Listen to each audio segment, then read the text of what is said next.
Все, время у нас идет, да?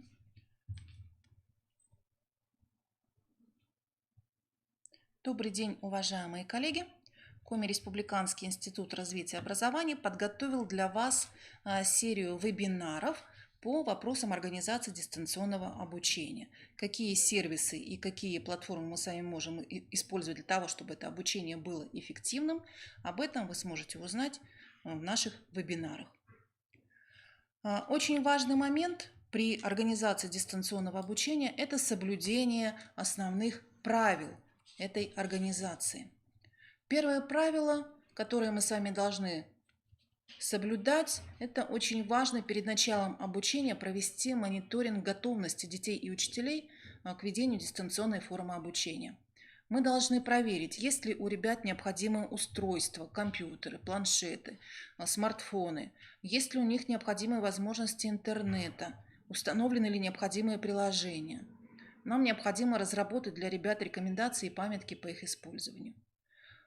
Конечно, могут быть и ситуации, когда необходимого оборудования у ребят дома не окажется. Мы должны получить информацию об этих ребятах и продумать, как мы будем взаимодействовать с ними. И, конечно, очень важно продумать, как мы будем взаимодействовать с родителями ребят. Второе правило, очень важное, которое мы с вами должны учитывать, это правильная организация рабочего времени учителя и учеников. Конечно, мы с вами не можем организовать дистанционное обучение, просто перенеся технологию традиционного офлайн обучения. Дистанционное обучение требует от нас с вами пересмотра всего процесса. Мы должны составить новые графики, составить новое расписание. Недопустимо, чтобы ребята по 5-6 уроков по 45 минут сидели перед экраном компьютера. Поэтому мы должны предусмотреть уроки более короткие по продолжительности и составить расписание таким образом, чтобы ребятам было удобно участвовать в обучении. Провести обязательно разъяснительную работу с родителями. Очень важно обучить учителей работе с цифровыми инструментами. Иногда потребуется прибегнуть к помощи наиболее продвинутых коллег в коллективе, разработать с их помощью алгоритмы и инструкции. Ну и, конечно, мы всегда готовы помочь вам в организации обучения ваших коллег, ваших учителей. Можете смотреть вебинары и семинары, видеозаписи в нашем видеозале. На сайте института мы разместили для вашего удобства в быстром доступе ссылки на уже существующие семинары и вебинары. И сегодня мы проводим серию новых вебинаров.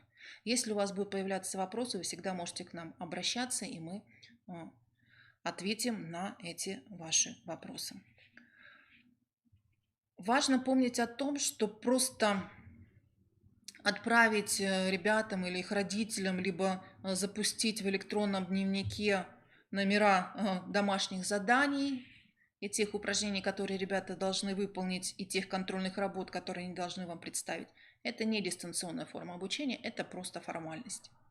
Мы должны предусмотреть обязательно, как ребенок будет работать, с помощью каких сервисов, с помощью каких инструментов, обязательно обучить их приемам этой работы и обязательно следить за этим процессом.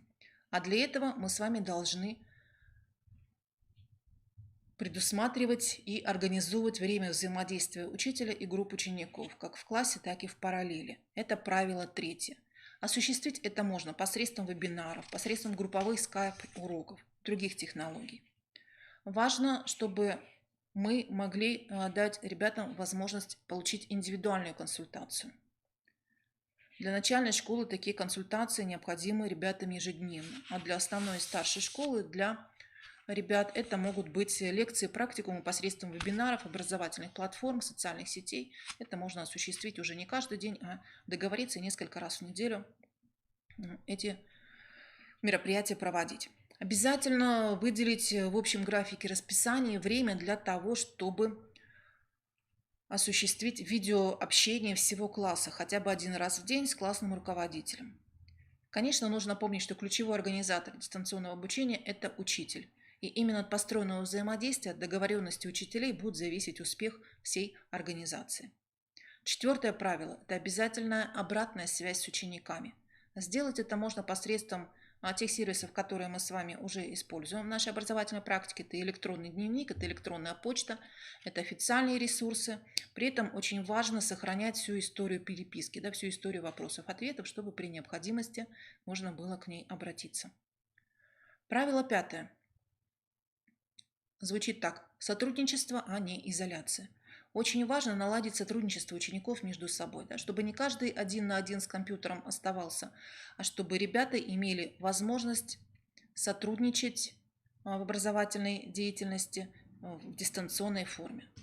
Для этого мы можем использовать разнообразные групповые задания, проекты, творческие работы и для их организации использовать, например, сервисы Google, которые предполагают работу в совместном документе. Можно использовать чаты, можно использовать соцсети, групповую переписку в почте и другие возможности. Очень важное правило, хотя оно тут шестым стоит, это активное взаимодействие с родителями. Мы с вами знаем, что родители бывают разные, так же, как и их дети. Есть родители активные, которые готовы включаться в онлайн-образовательный процесс дистанционного образования. Есть те, кто уже подумывает о семейном образовании, и они уже готовы к заочным и очно-заочным формам получения образования. Именно эти родители могут стать вашими помощниками.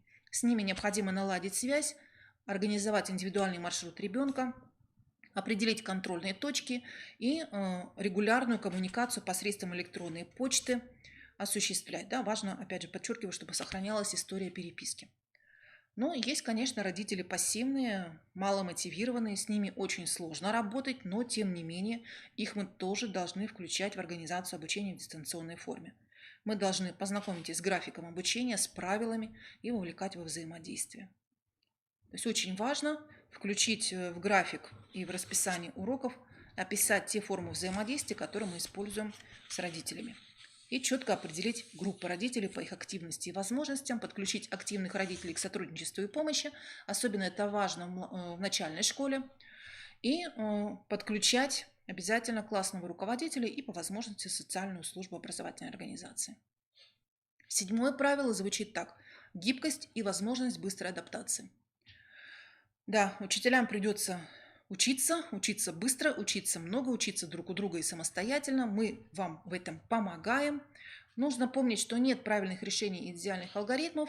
Мы должны обязательно мониторить активность учащихся, родителей, их возможности, сложности.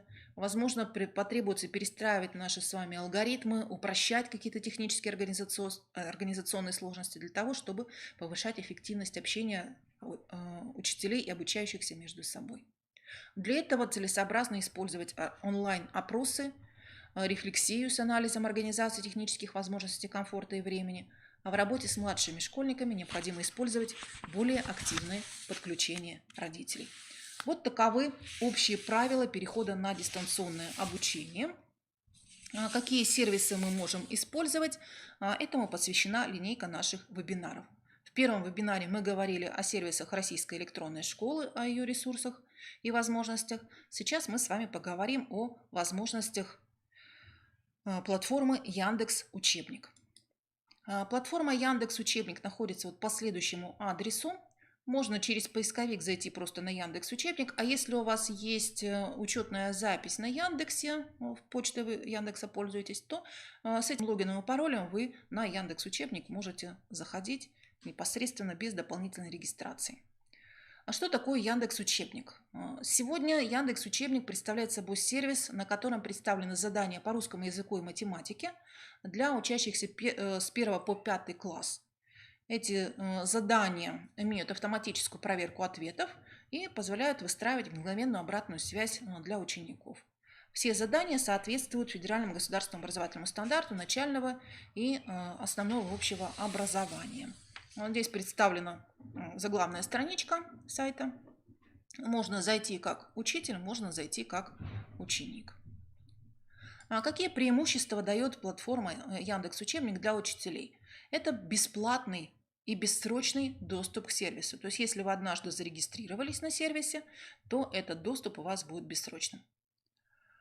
Также это единый доступ к заданиям для разных классов и предметов. Очень удобно для учителей начальной школы, да, которые могут работать в нескольких классах, да, например, в малокомплектной школе вести несколько параллелей.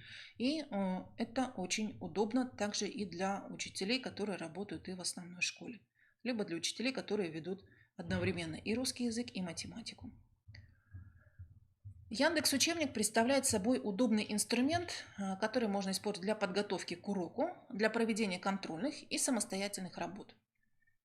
На Яндекс Учебнике разработаны очень интересные аналитические инструменты, которые позволяют нам наблюдать за результатами и прогрессом каждого ученика и класса в целом. С помощью инструментов Яндекс Учебника можно экономить время на подготовку к урокам и проверку выполненных заданий, а также осуществляется автоматизированная проверка домашних работ.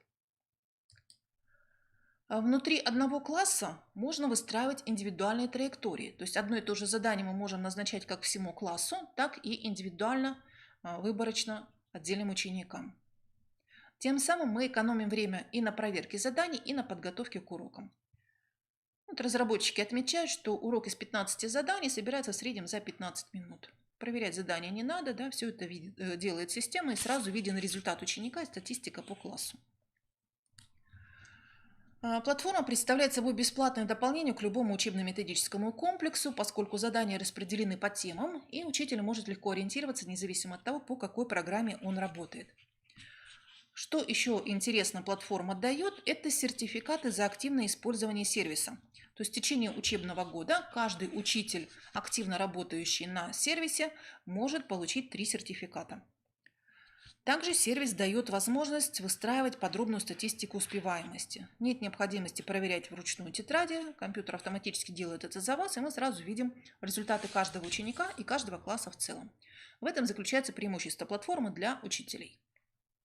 В чем же преимущество для ученика? Разработчики отмечают, что представлены интересные интерактивные задания, которые повышают мотивацию к занятиям. Домашняя работа в электронном виде занимает намного меньше времени. Результат можно увидеть сразу после решения и при этом легко вернуться к пропущенным занятиям. Разделы содержания, которые представлены на платформе, по математике представлены тематические подборки, готовые занятия, задания для математического кружка по различным классам. Вот тематические подборки представлены. Натуральные числа и дроби, действия с числами, величины действия с ними, текстовые задачи, элементы геометрии, элементы алгебры, работа с информацией, логика и подборки по арифметическим действиям. По русскому языку также представлены тематические подборки, готовые задания и лингвистический кружок. И далее вот представлены те темы, которые включены в содержание. То есть вы можете осуществлять поиск по темам и затем указать класс, либо сразу формировать задание непосредственно для класса. Представлены инструкции для учителей по регистрации, по входу, по использованию входа на общем компьютере, по восстановлению доступа, по подключению учеников и по выходу. Инструкции для учеников по входу, по восстановлению доступа, по использованию общего компьютера и по выходу. Инструкции для родителей по регистрации и по входу. Самое интересное, что здесь есть, это для самообучения представлен справочник учителя. В справочнике учителя представлены следующие рубрики. Это быстрый старт, это новые возможности, технические требования, вопросы. Представлена Олимпиада по математике и разделы организация рабочего места учителя, организация рабочего места ученика, справочные материалы. И вот здесь представлена, я специально для вас вывела информацию о получении сертификата, да, что за один учебный год вы можете получить 3 сертификата. Первый – это сертификат учителя-инноватора, второй – сертификат за регулярную работу в первом полугодии, и третий – сертификат за регулярную работу во втором полугодии. Тоже такой мотивирующий фактор к использованию ресурсов Яндекса. Но единственное ограничение – это содержание, да, только математика и только русский язык, и только с 1 по 5 класс. Но в ближайшей перспективе, а именно 30 марта, разработчики пишут о том, что на платформе будут включены инструменты для удаленного проведения уроков. Ими смогут пользоваться учителя по всем предметам. Также будет реализована возможность проводить интерактивные видеотрансляции, проверять домашние задания, получать обратную связь с помощью чатов и голосовых сообщений. И также программа Яндекса по развитию педагогов «Я учитель» подготовит серию обучающих курсов и практических рекомендаций по организации обучения в дистанционном формате.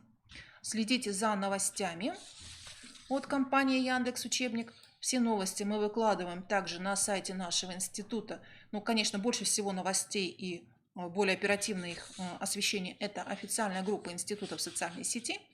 И также на портале «Открытое образование Республики Коми» мы выставляем необходимую информацию для вас, уважаемые коллеги. Как мы уже говорили, мы принимаем заявки на обучение. Это заявки от образовательных организаций. Каждая образовательная организация может обратиться к нам, указав те вопросы, которые вы бы хотели более конкретно рассмотреть на наших обучающих мероприятиях. Сейчас все эти мероприятия будут именно в дистанционном формате осуществляться. Мы можем либо вот так вот в видеозаписи представить вам необходимую информацию, либо это может быть в режиме онлайн, когда вы подключаетесь к нам через платформу вебинаров, либо через ВКС-связь. Ну, конечно, лучше через платформу вебинаров ProofMe, и там мы с вами можем непосредственно пообщаться в режиме онлайн. Вы можете устно, подключив видеокамеру, задать нам свои вопросы, мы можем на них ответить и подготовить для вас необходимые материалы и рекомендации. Так, ну а сейчас мы с вами заглянем на платформу Яндекс Учебники, познакомимся с ее основными возможностями. Так, когда мы с вами заходим на платформу, нам предлагается войти как учитель или родитель, либо войти как ученик. И кроме того, представлена общая информация о платформе. Более 35 тысяч заданий уже сегодня на платформе представлено. Можно посмотреть вот примеры заданий по математике, по русскому языку, по различным темам. Можно использовать задания для домашней и классной работы несколько раз в неделю. В классе достаточно иметь один компьютер и проектор, а дома компьютер или планшет. Описан алгоритм, как учителю начать работу с Яндекс Учебником. Первый шаг – это регистрация, второй шаг – это создание первого урока. Представлена инструкция. Инструкция по добавлению учеников и отслеживание в журнале успеваемости. А сегодня Яндекс сотрудничает уже с 26 регионами России, в которых прошла апробация Яндекс Учебника. Представлены эти 26 регионов, в которых была апробация. И мы можем начать использовать Яндекс Учебник прямо сегодня. Можно заказать от разработчиков вебинар для своей образовательной организации, заполнив заявку непосредственно на сайте. Когда мы с вами заходим под своим логином и паролем,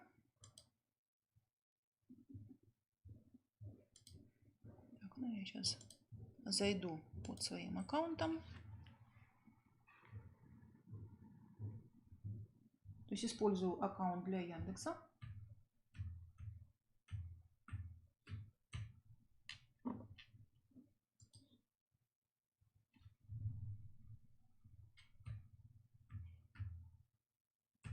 Если у вас аккаунта на Яндексе нет, то нужно будет его завести для того, чтобы можно было зайти непосредственно на платформу. И здесь у меня уже заведен мой класс. Да? Ну, правда, в нем учеников пока нет. Такое тренировочное занятие. В библиотеке вы можете выбрать те материалы, которые вас интересуют. Математика, либо русский язык. Давайте возьмем математику. Можно выбрать класс, например, 4. Представлены темы, которые мы можем посмотреть, и задания. Мы можем задания выдать ученикам, можем включить задания в занятия. Можем поработать, например, с инструментом для фронтальной работы. То есть, если у вас есть интерактивная доска, то мы можем это задание вывести на интерактивную доску. Идет вот краткая инструкция, как работать с ресурсом. можем эту работу начать.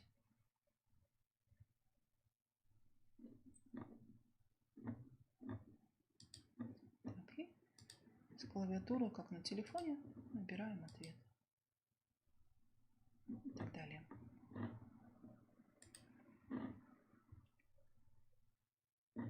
Также в библиотеке вы можете выбрать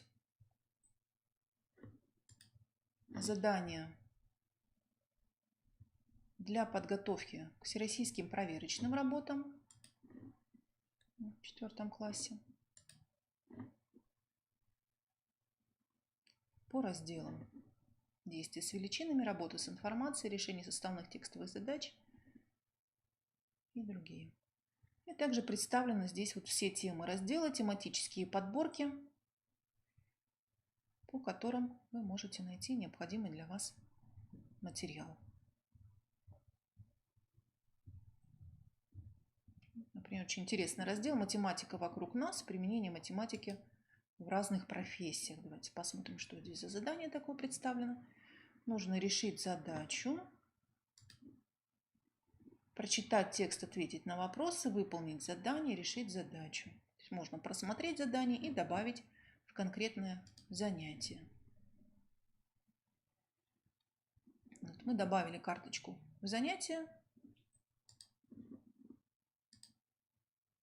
И переходим непосредственно к самому заданию, добавляем комментарии, можем выдать ученикам, но поскольку у меня класс не создан, то выдать я пока никому не могу. Можно это задание сохранить, скачав, да, и его можно удалить.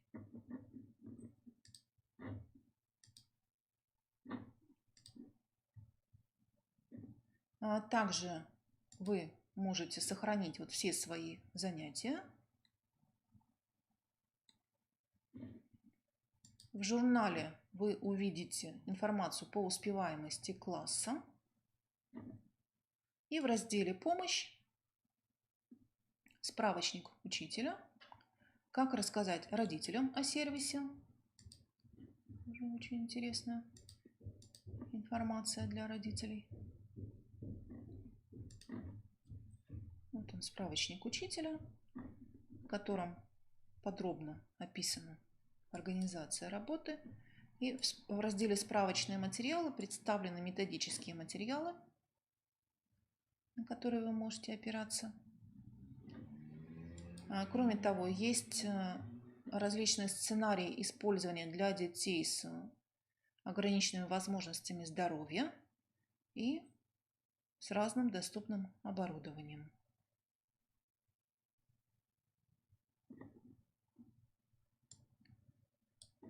Новые возможности учебника, которые недавно появились, это приглашение учителя по ссылке. То есть, если у вас один учитель уже зарегистрирован в параллели, да, то вы можете пригласить другого учителя, который в этой же параллели работает с этими детьми по коду. Таким образом, уважаемые коллеги, мы с вами можем использовать ресурсы Яндекс.Учебника в организации нашей с вами деятельности. На нашем сайте, на сайте Института развития образования, представлена в новостях информация о том, что мы организуем методическую поддержку по организации дистанционного обучения. Представлены необходимые ссылки. И именно здесь вы можете найти сборник ссылок на те семинары, вебинары, которые ранее проходили у нас уже по вопросам организации дистанционного обучения. Эти ссылки также выложены на портале «Открытое образование Республики Коми» и в нашей официальной группе в социальной сети. Сегодняшние вебинары тоже здесь обозначены. Сегодня в 15:30 с вами поработает еще Вячеслав Алексеевич Лешок, заведующий Центром информационной технологии и образования. Он расскажет о том, как можно использовать сервисы Я-класс в дистанционном обучении и ресурсы республиканского портала «Единая система электронного обучения». А завтра планируется вебинар по организации интерактивных онлайн-мероприятий на платформе вебинаров Профми. Благодарим вас за внимание, желаем вам